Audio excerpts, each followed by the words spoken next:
Hello, Internet. It is I, Malik Aaron, and welcome back to Box Office Predictions. Today we're going to be talking about Mickey 17. So, as usual, we're going to be going over the pros and cons. So, let's get to it. Pros. Okay. So, this movie is directed by Junho Bong. I think that's how you say his name. If not, I apologize. But this dude right here, he is responsible for some pretty notable South Korean films. The most notable easily being Parasite. But even before Parasite, this man has, quite the resume.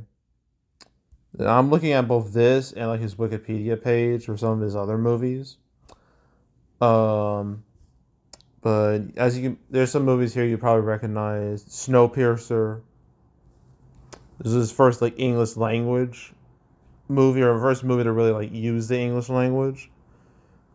And this movie has like a big like cult following to it. I've never seen it, but I've heard of how good it was. And even though it didn't make much here, it obviously did way better internationally. And even like spawned like a TV show. So yeah, so that like so you have Snowpiercer, this Ochia, I don't think okay, this was on Netflix. So this was a Netflix movie here. And did it win an Oscar? I don't think it did. No, it didn't. But yeah, I'm gonna it was apparently it did get have like a really good reception when it was on Netflix. Well, it'll probably still be on Netflix. Parasite, that's the important one. That's the crucial one. Parasite came out in 2019, and it was a movie that really popped off at the box office for for being like a foreign language movie. Like you think like foreign language movies like in the U.S. will like struggle because of language barrier and whatnot, and people are just too lazy to read subtitles. um, but no, Parasite. It found an audience here, especially internationally in South Korea, which makes sense because South Korean movie. But yeah, it did quite well here in the States, 53 million. And worldwide, it's the biggest movie ever distributed by Neon. I mean, domestically, that record was overtaken by Longlegs last year, but worldwide, this still has the record. What's most important is that Parasite was like a big winner of the at the Oscars. It was the first ever like non-English movie to win Best Picture. Never happened before, ever. And this did. This was the first to do it. And I remember there's some people being weirdly mad about that. The fact that a foreign language movie, a movie, from a different country, won Best Picture. And some people were like mad, saying like, "Oh, the Academy being woke and shit." I'm just like, do you not realize other countries make movies? It's not just the states, and like other countries can make good movies, arguably better movies than what we make here. Like, I don't get why that's such a weird thing to some people. It was so stupid, so so dumb that weird internet outrage around like Parasite's victory at the Oscars, and not to mention Bong Joon Ho, he won Best Director and Best Original Screenplay, and then the Best International the Feature Film. So yeah, Parasite won big at the Oscars and is considered to be like an absolute banger of a movie that I should watch at some point, and I will. I don't know when, but one day I will watch Parasite because I know I should. So yeah, Parasite, the success of Parasite in terms of box office and awards wise, that has led to June Hobong to have like this Bong Joon-ho had like this big cult following. Well, not really a cult following, like a straight up following, with his work. Maybe not to the same degree as like a Christopher Nolan. Maybe not to like that level, but he definitely has a following.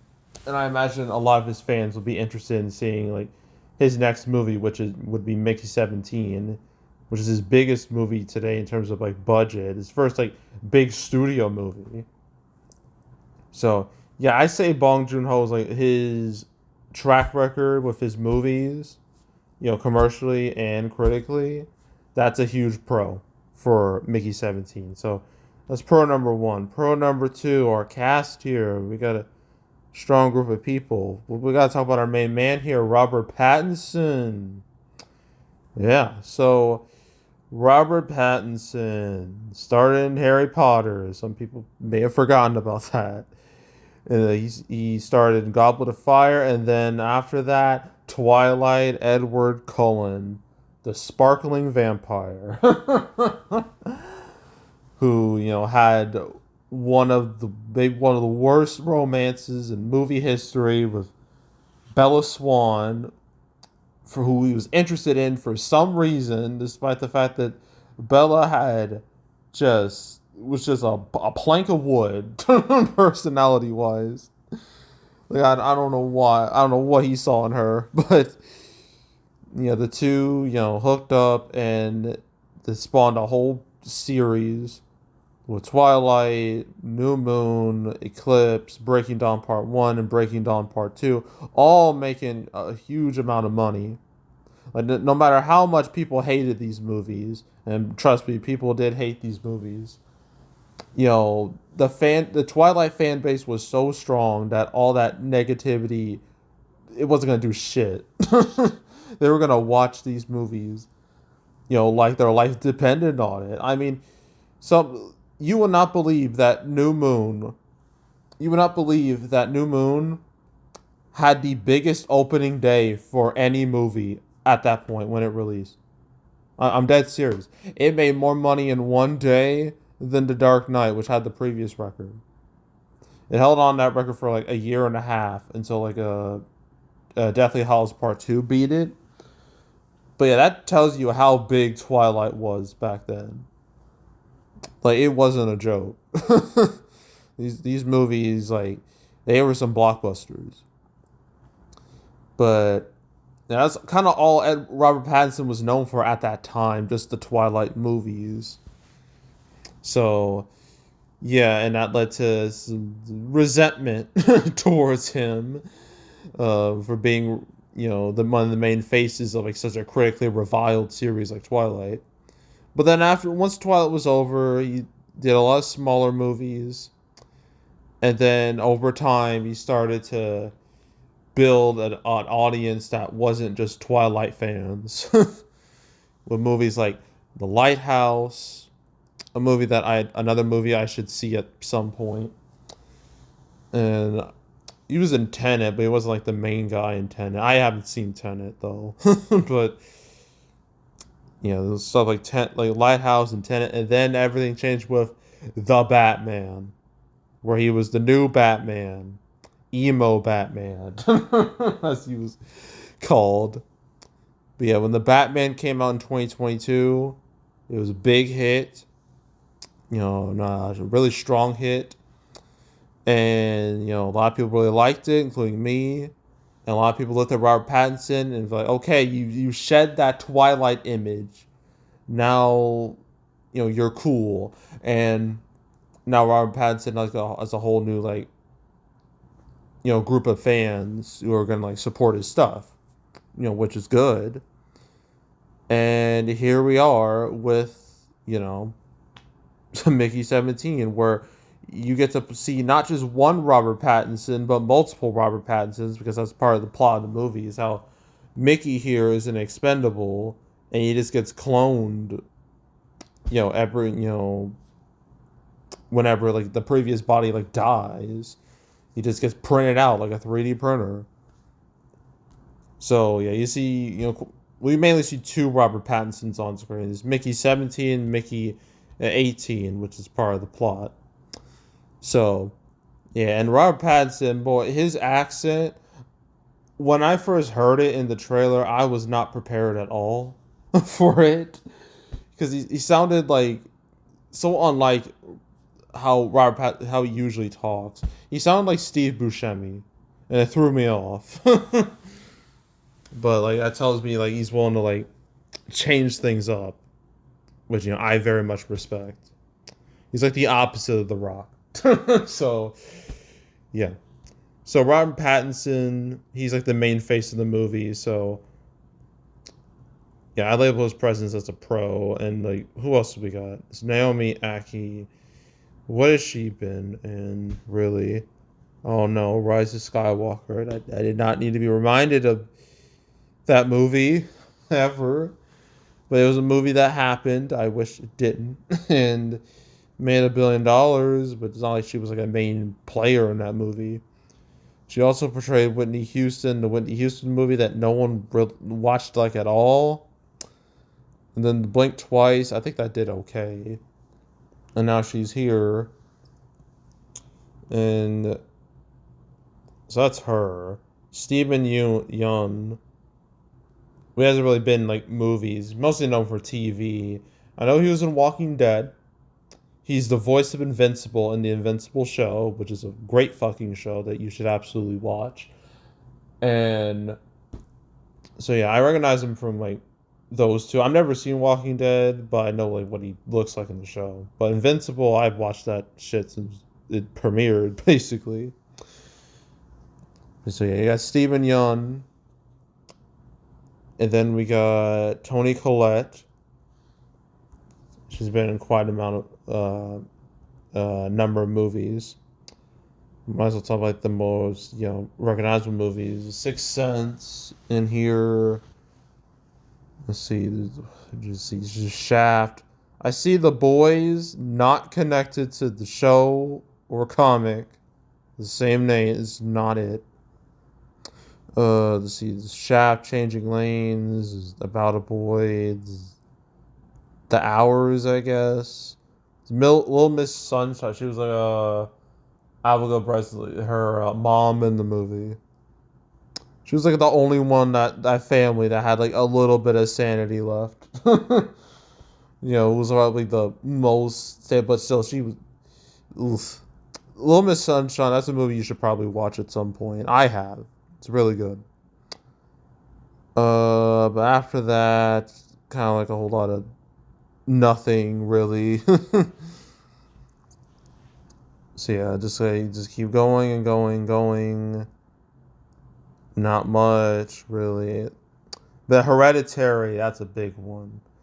A lot of people say she was kind of robbed of an Oscar for that movie, and I agree. Like she really put her all into that performance. Yeah, Hereditary was like one of A24's like still one of A24's biggest movies. And then you got Knives Out, where she was a part of a big ensemble cast, and that movie did great. Uh, Not a whole lot after that, and now we're here with Mickey 17. And then we got who's left? Mark Ruffalo. Mark Ruffalo, he's been around for a minute as well. Trying to think of recognizable movies. Eternal Sunshine of the Spotless Mind, 13 Going on 30. I didn't even know he was in Collateral. Completely forgot about that. Just Like Heaven, I guess. I don't know. There's Zodiac, which wasn't really a hit when it released. Shutter Island. Apparently, he was in Date Nights, and then he became the new Bruce Banner in the MCU after Edward Norton pieced out. So they replaced him with Mark Ruffalo, and he's been Hulk in the MCU ever since. And then, obviously, I gotta mention like all the times he was in the MCU. Age of Ultron, Thor Ragnarok, Infinity War, Endgame. Forgot he was in Shang-Chi. But besides his MCU movies, he's also been in other stuff too. There's like Foxcatchers here. There's Now You See Me, Spotlight.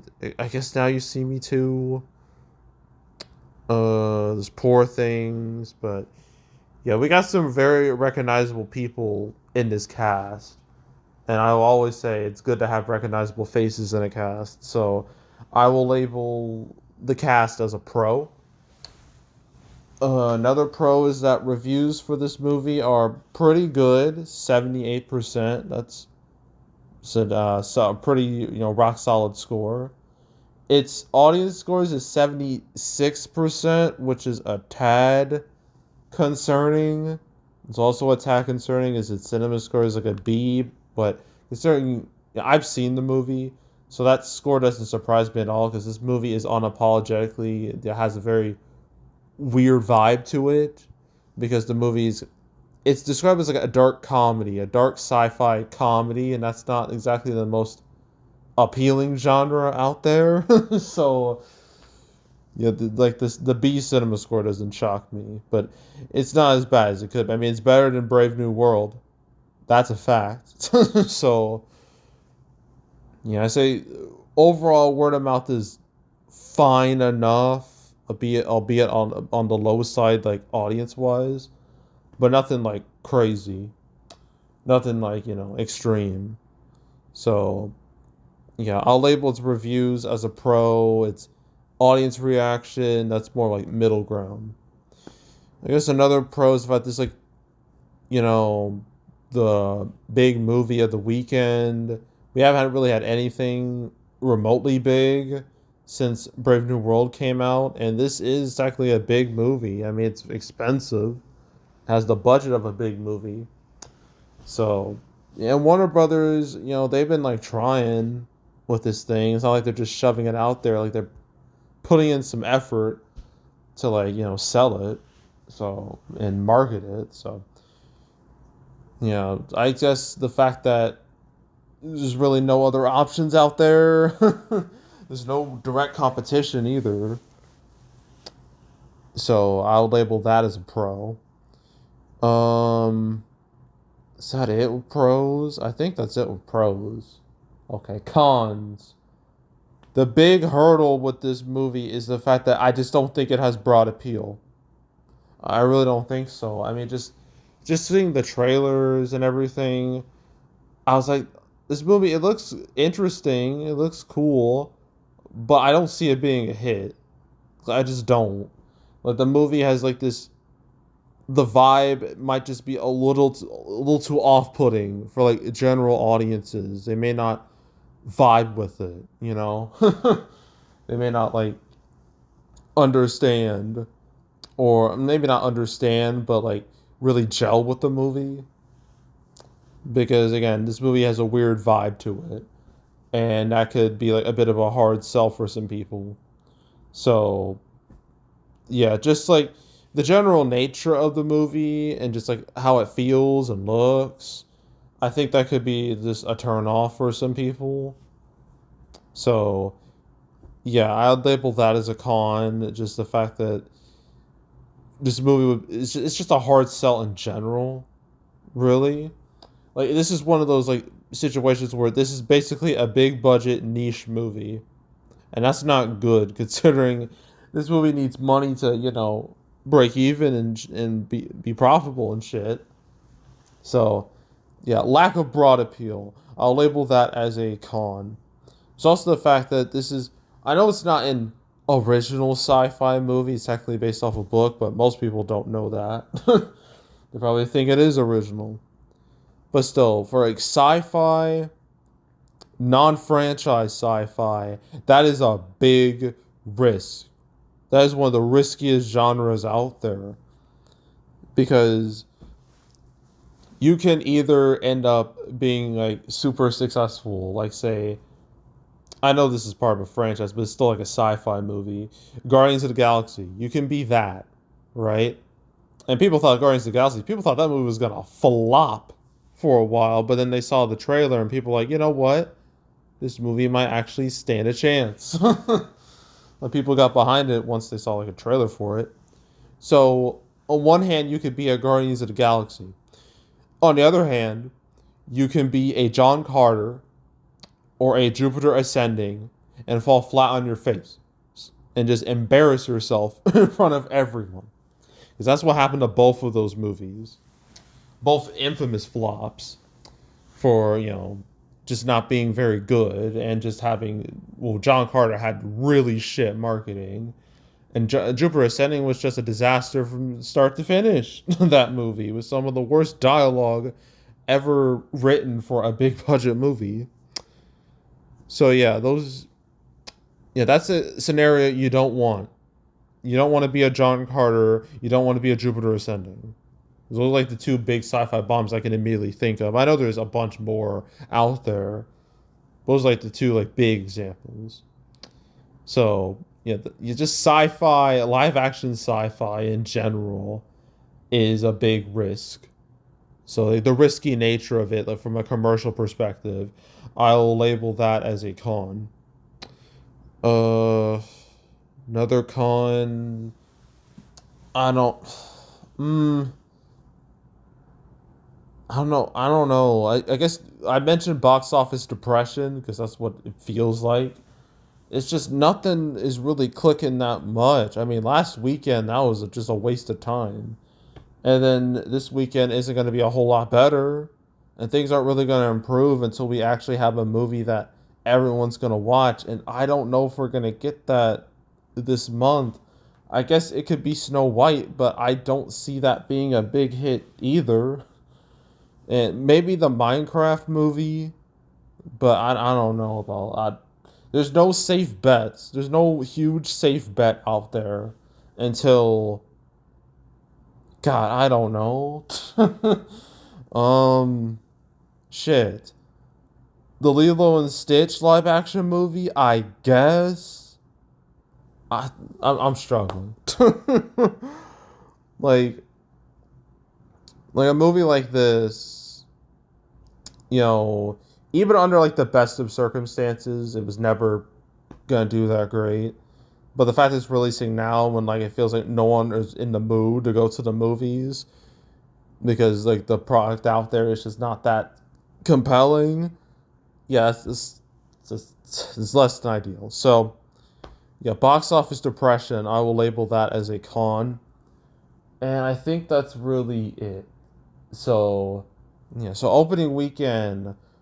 Oh, I forgot to mention preview numbers 2.5 million. That's not terrible for a movie like this.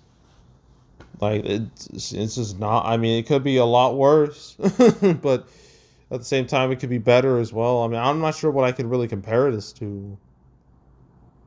Um, yeah, what can I compare this to? I don't know.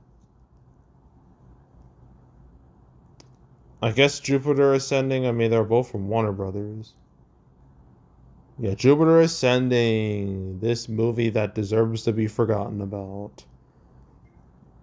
There's no preview numbers, so can't compare that. But opened like 18 million, which is way less than ideal, considering Jupiter Ascending's cost. Mickey 17's nowhere near as expensive, so that's good, but still. Um,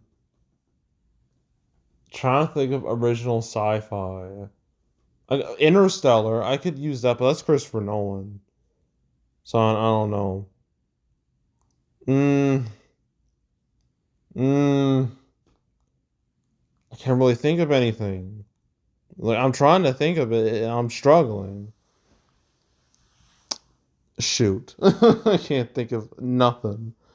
But I know this is one of the better preview results for this year. I know that. So in a way that's good, but also it doesn't really change like the situation with Mickey 17. So I guess I'll label preview numbers as like middle ground.